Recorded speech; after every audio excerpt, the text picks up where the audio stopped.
logam berat. Logam berat yang sangat berbahaya, bahkan beracun. Kalau kita mau beli skincare, cek dulu aromanya bagaimana. Kalau dia tajam berarti dia bisa saja ada kandungan merkurinya. Dia mau putih, dia mau cepat, hasilnya cepat, mau putih. Nah dari situ nih owner-owner skincare ini yang akan mengambil peluang.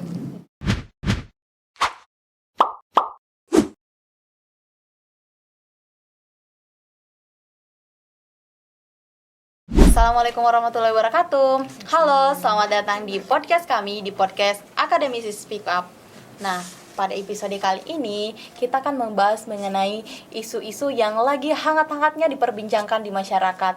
Nah, seperti yang kita ketahui, saat ini sangat amat banyak produk-produk skincare yang berseliweran di sana, baik di luar maupun di media sosial, terutama di wilayah Makassar. Nah, kali ini saya tidak sendiri, saya ditemani oleh dua narasumber kita, yaitu dosen-dosen keren dari Pancasakti.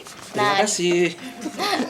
Nah, di sebelah kanan saya ada Bapak Apoteker Muhammad Aris. Iya. Selamat datang, Bapak. Selamat datang juga. Terima kasih atas undangannya. Nah, di samping kiri saya ada ibu dosen cantik kita, Ibu Apoteker Mulyani Hafid. Selamat datang, Ibu. Selamat datang. Nah, beliau-beliau ini merupakan dosen yang sudah lama berkecimpung di dunia kesehatan, terutama di perapotekan ya, Pak? Iya, saya sendiri itu sudah kurang lebih 25 tahun. Oh, sudah cukup lama Cukup ya. lama di apotek. Kalau Ibu sendiri? Kalau saya kebetulan 10 tahun terakhir ini tuh belajar tentang kulit, skincare yang baik skincare. dan beberapa produk-produk pendampingnya. Oh, jadi sudah sangat paham ya, Bu, tentang skincare.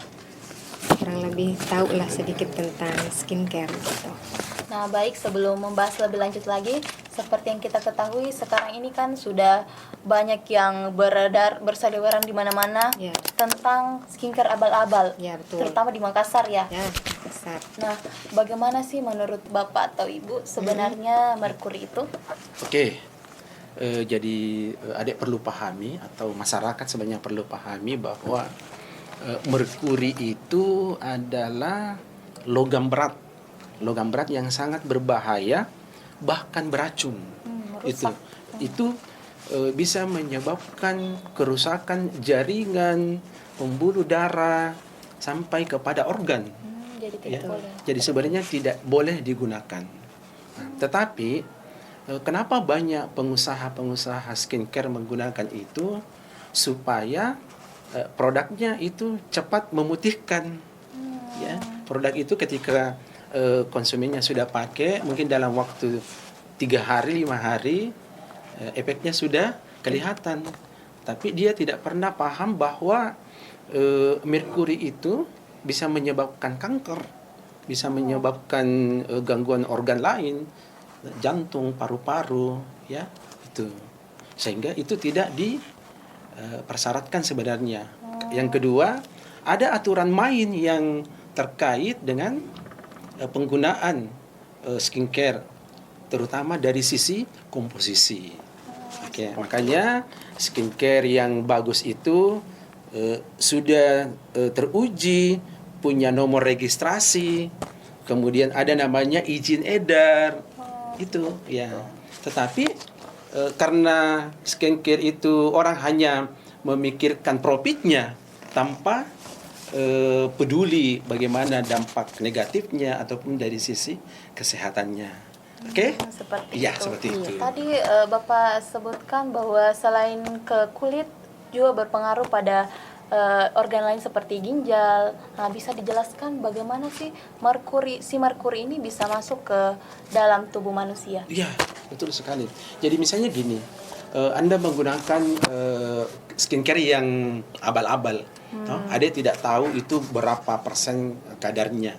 Anda oles di muka, mungkin hasilnya memang kelihatan, tetapi masyarakat awam tidak akan pernah paham bagaimana molekul merkuri itu mampu menembus kulit, karena kalau dari sisi mekanismenya ada namanya DDT, Drug Delivery Transdermal, sistem penghantaran obat melalui lapisan kulit.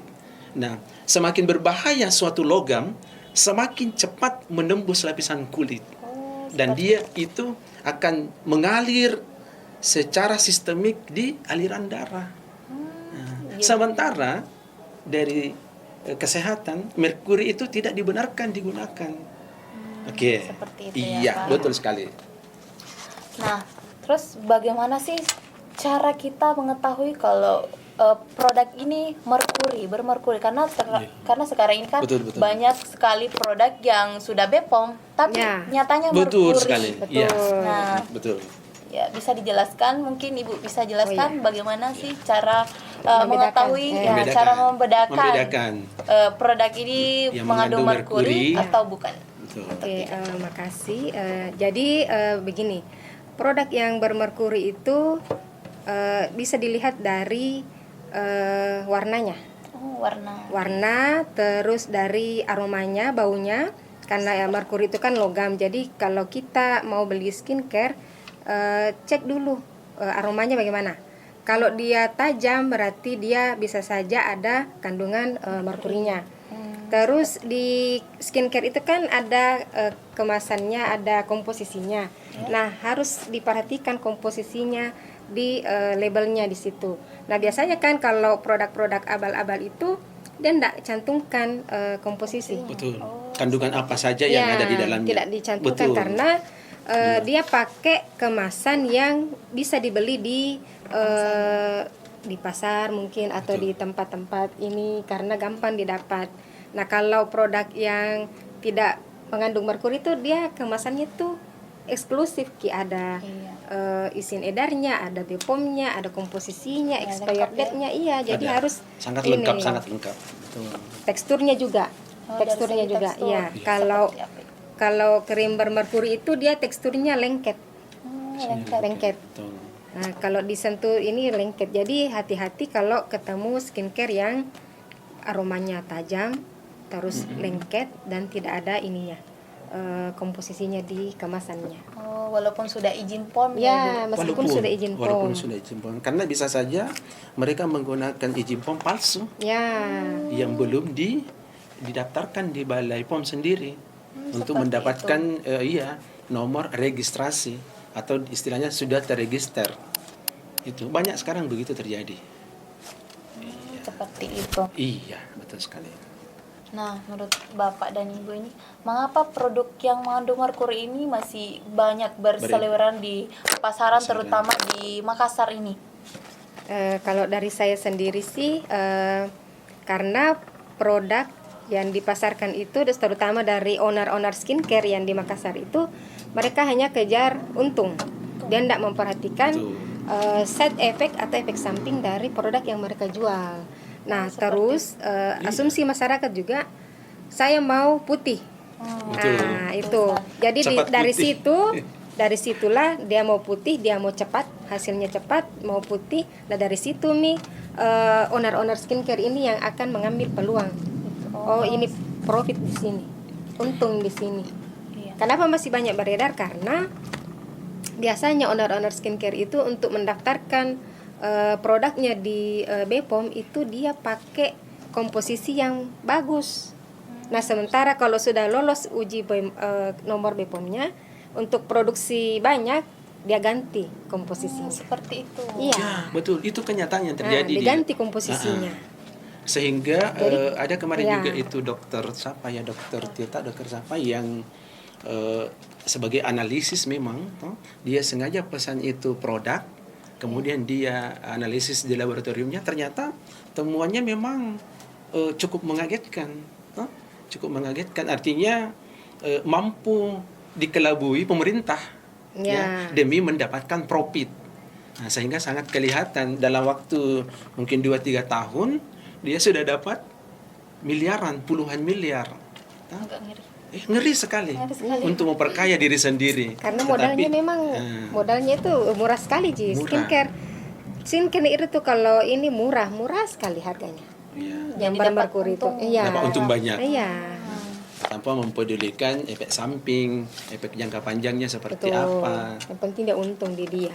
Ya, seperti itu. Nah, selain itu juga mengapa banyak beredar karena pengaruh permintaan dari Ya, konsumen ya Ibu. konsumen.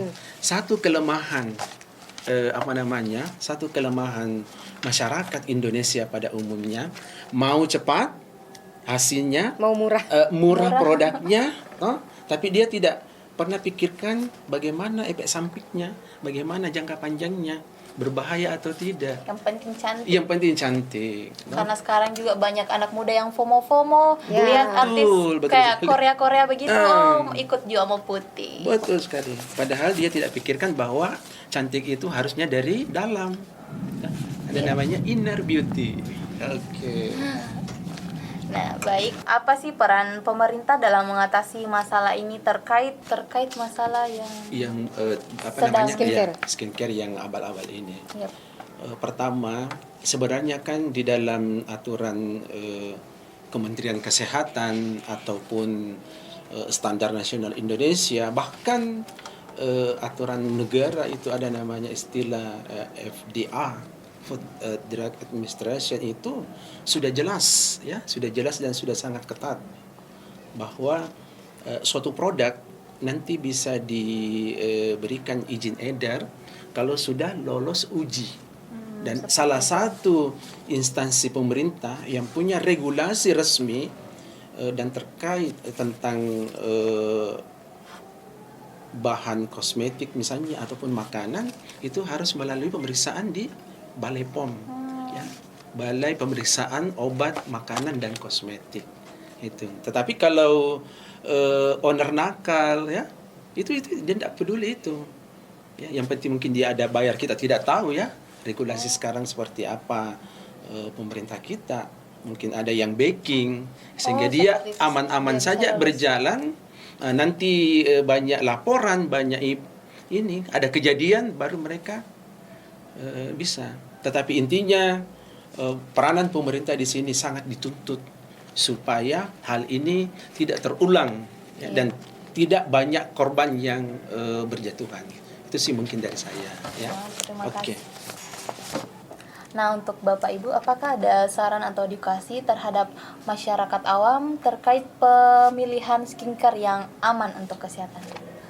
Mungkin dimulai dari Kalau Ibu ya, terlebih kalau dahulu. dari mungkin saya, Ibu Diana Hatip dulu bisa.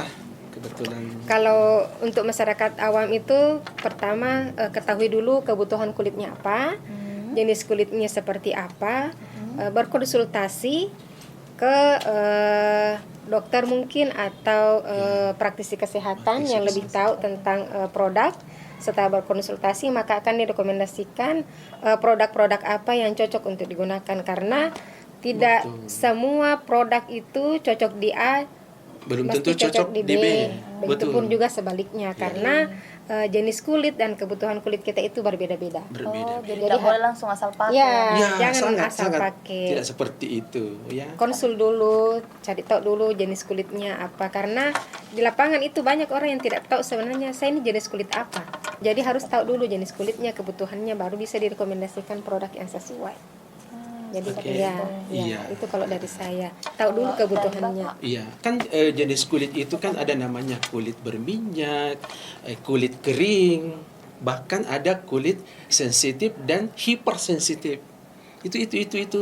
Apalagi jenis kulitnya hipersensitif, jangan jangan coba-coba langsung memakai produk yang Anda tidak tahu komposisinya seperti apa. Jangan sampai produknya itu hanya seperti yang ada di Makassar sekarang yang lagi ngetren, gitu. iya, Pak. Nah, setelah dipakai langsung muncul efek sampingnya, berjerawat, hitam, baru nyesel. Karena endorsement itu taunya bagaimana mendapatkan Cara mengikat pelanggan atau bagaimana pelanggan percaya. Tetapi jarang yang mau punya edukasi bahwa produk yang mereka endorse itu tidak semua cocok untuk golongan seluruh masyarakat. Ya, seperti tadi penjelasannya Ibu Muli, banyak masyarakat yang tidak tahu jenis kulitnya seperti apa, dan dia hanya pakai sembarangan. Iya kan? Iya, itu mungkin ya. Baik, terima kasih untuk Bapak Ibu sudah menyempatkan waktunya untuk hadir di acara podcast kami. Oke, terima kasih atas undangannya. Nah, saya kira cukup sekian hari ini. Sampai jumpa di podcast selanjutnya.